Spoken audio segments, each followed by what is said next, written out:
Let's go to Kathleen in Macon, Georgia. We're not gonna cheer things up, are we?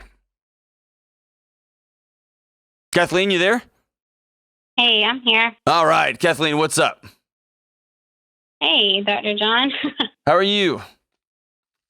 I'm okay. How about you? Doesn't sound okay. Let's get into it. What's up? I was just calling in because I was trying to figure out. You seem real nervous. Are you okay? Super nervous. Okay, don't be nervous. I'm nervous too.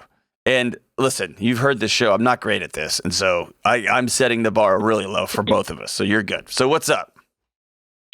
Okay. So I guess about. Hey, you're hem-hawing around? Just jump on in. You called, like we're in it. Just pretend me and you are sitting in a coffee shop. What happened? Okay, so quick rundown. Like a couple of months ago, or I guess back in March or whatever, started back in March.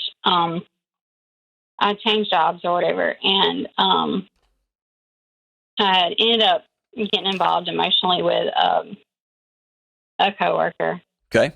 And I found out about it, and your husband found out about it? Yes. Okay. So when you say you got involved emotionally with a coworker, what does that mean? Well, I didn't realize it at the time until afterwards. So I started researching or whatever, and no, you're so around the issues. Tell me directly what happened. Were y'all texting each other that I love you and I miss you, and start making plans? Were you sending each other like nude photos of each other? Like, tell me what emotional affair looks like. Everything, but y'all just didn't hook up in a hotel. Like, what was going on? We talked a lot, texted.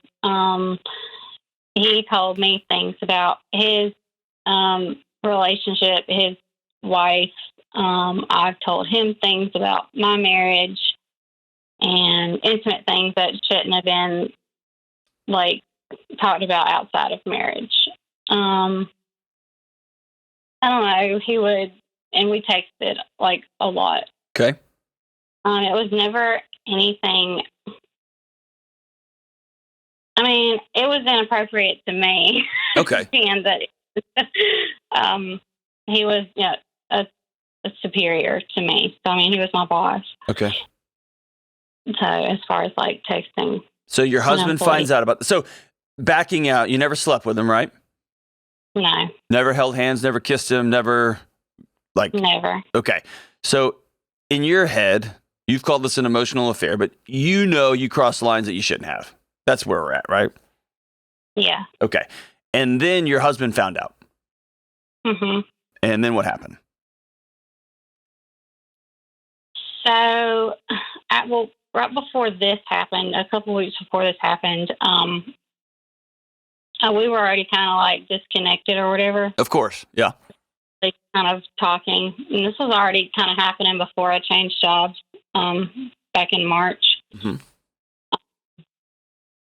And my husband kind of came to me one day at Kids Table. He's like, we need to talk. And he's like, well, I got to know what's going on.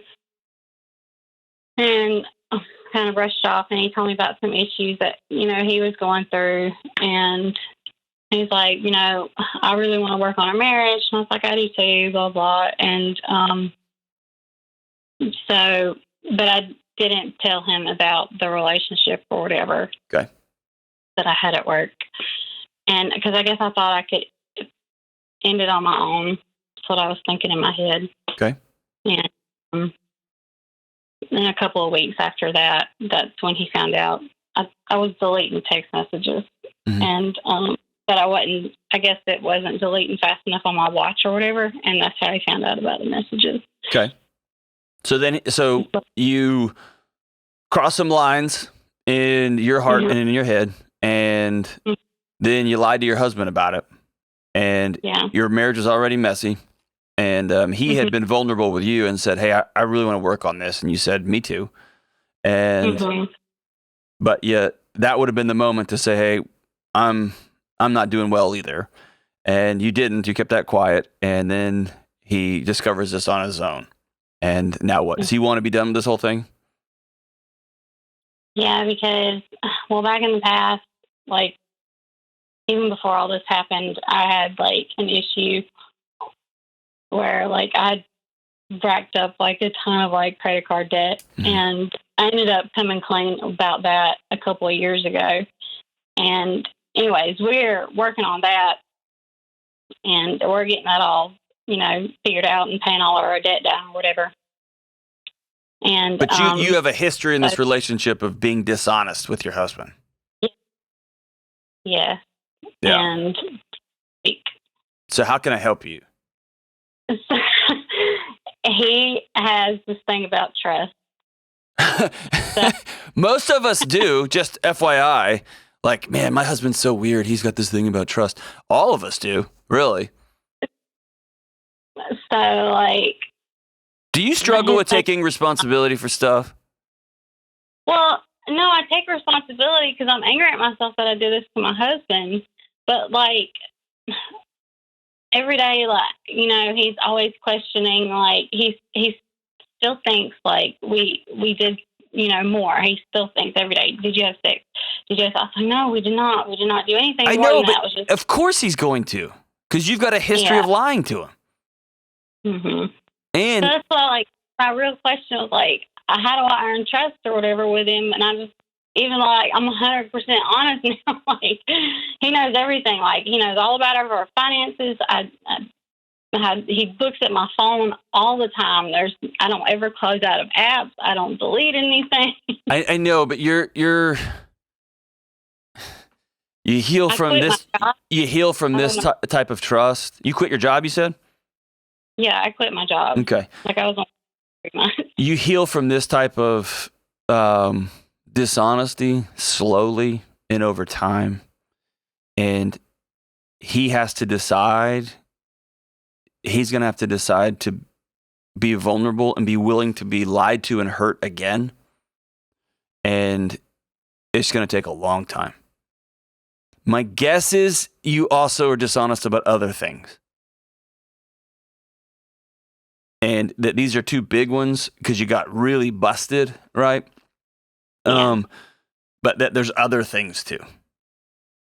Yeah. And there's little thises and that's. And how many drinks did you have? I just had 1, but I had 4. Or did you call that guy? No. And. Back when y'all were dating, have you ever cheated on him before? No. No? We're actually high school sweethearts. Okay.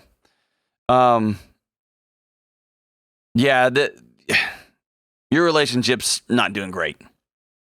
And what, have y'all gone to see somebody? No, I asked him to, but he won't. Okay. You need to go for you. Okay. You need to go for you. That's all you can do. You can't force him to do anything. And he's been burned again and again and again and again. And he's probably not a saint in this deal, right? He's probably not. But you have not given him a reason to trust. Okay. And so what you have to do is go start working on you. Number 1, get to the bottom of what are you bringing to this relationship that's making it dysfunctional, that's making it not healthy. And that's beyond getting involved emotionally with a coworker, okay? That stuff happens. You get great friendships that turn into great relationships that turn into, is your wife like this? Is your husband like this? And suddenly you're like, whoa, what happened? What happened? And so that happens. And then there's a lying, right? And then there's a sneaking around, and then there's the secrets, and then it just kind of gets out of control, right? I'm not pissed off at you for that. It happens. I'm not pissed off at you for anything, actually. But those things happen. It's when you got to flip the lights on and say, whoa, where are we? Right? And then you've got a pattern of this stuff that says that there's some cracks in the foundation of your relationship. Do you want to stay married to this guy? Yes. Beyond just wanting to stay married, do you want to have a good relationship? Yes. What does that even look like for you? Just a lot of honesty. Talking all the time, communicating. Beyond that, bigger than that, what does it even mean? I don't think you have a good picture of what that means. And what a counselor is going to help you do is decide these magic words. What do you want? Yeah. And I don't think you can answer that question fully. I think you can answer what you don't want, which is you don't want to be single. You don't want the guy to leave you. You now realized, oh crap, this all can go away, right? I think you know what you don't want, but I don't think you know what you actually want. Probably professionally. Do y'all have kids? Yeah. How many? 2. 2. How old are they? One's about to be 6, and the other one is 3. Yeah, you are right in the middle of this. This is a hard season for couples. Every couple I know has hard seasons with little kids like this. But it just becomes a mess, especially for a professional woman who's trying to be a mom, all of this is a mess. And I think you got to go sit somebody. It would be great if he came with you, but if he won't, he won't, right? If he won't, he won't. You got to go deal with you. And so I want you to call somebody today. If you don't have a counselor in your area, which you do, you can call betterhelp.com/Delony. They'll give you a discount. You can join on that. I got a partnership with them. You have no excuses. You can do it online. I'd rather you go in person right now because this thing's a mess, and let him know I screwed up, and you can continue to look at anything I've got. I'm going to go take care of myself. I haven't been who I want to be in this thing. Life is nuts with 2 little kids. I had to quit my job. All this stuff. I just need to get things straightened out. I'd love for you to come with me. And you cannot talk your way into him trusting you again. That's gone. You've got to show.